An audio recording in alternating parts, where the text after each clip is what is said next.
نبی پاک علیہ السلام کے چچا ہیں رشتے میں، حضرت ابو سفیان رضی اللہ تعالیٰ عنہ فرماتے ہیں میں ابھی مسلمان نہیں ہوا تھا تو حضور نے جب خطوط لکھے نا مختلف بادشاہوں کو، تو ہرقل بادشاہ کو بھی نبی پاک علیہ السلام کا خط گیا تو وہ بڑا سیانہ بندہ تھا۔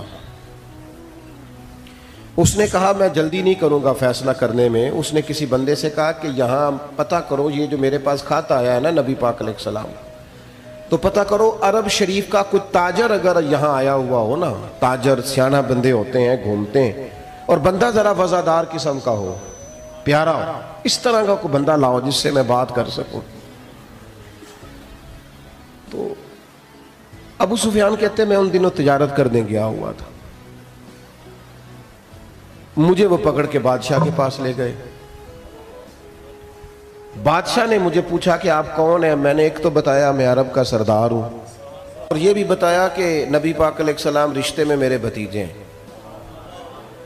کہتے ہیں اس نے پھر بڑے سوالات کیے، تو چونکہ میں اس وقت دوسرے گروہ میں تھا، مخالف گروہ میں، تو جب بندہ مخالف ہوتا ہے تو وہ حق میں دلیلیں تو نہیں نہ دیتا۔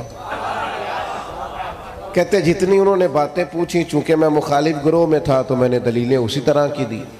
بات چونکہ صرف موضوع کی کرنی ہے، ابو سفیان کہتے کئی باتیں ہوئیں، تو آخر میں اس نے مجھ سے ایک بات پوچھی بادشاہ نے۔ اس نے کہا کہ یہ بتائیں یہ جنہوں نے دعویٰ نبوت کیا ہے کیا کبھی انہوں نے جھوٹ بھی بولا؟ یہ میری بات کو آپ غور سے سمجھیں۔ اس وقت مخالف تھے، ابھی مسلمان نہیں ہوئے۔ کہتے ہیں تھوڑی دیر کے لیے میں نے کہا کہہ دوں، پھر سوچا یار یہ تو عرب کی وفاداری کے خلاف ہے۔ پھر میں نے سوچا میں کوئی اور بات کروں گا، معاذ اللہ شاعر ہیں، جادوگر ہیں، تو شاید کہ 2 منٹ کے لیے سوچے، پر حضور نے جھوٹ بولا ہے، یہ تو مانے گا ہی کوئی نہیں۔ کہتے میں سوچ رہا تھا تو بادشاہ پھر دوبارہ بولے، کہنے لگے سردار بتاتے کیوں نہیں، کیا کبھی انہوں نے جھوٹ بھی بولا ہے؟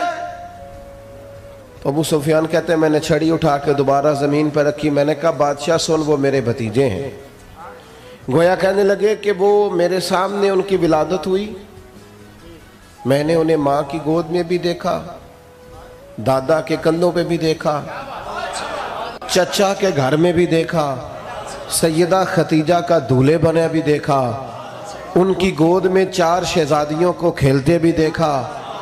میں نے دیکھا کہ میرے سامنے کریم محبوب کے مقدس بال سفید ہوئے، مخالفت اپنی جگہ پر، لیکن بادشاہ ایک بات حق ہے کہ اس محبوب کی زبان سے جب بھی جملہ نکلا حق اور سچی نکلا۔ اسیر دشمن کی چاہ میں بھی، مخالفوں کی نگاہ میں بھی، وہ امی ہے، صادق ہے، معتبر ہے، میرا پیغمبر عظیم تر ہے۔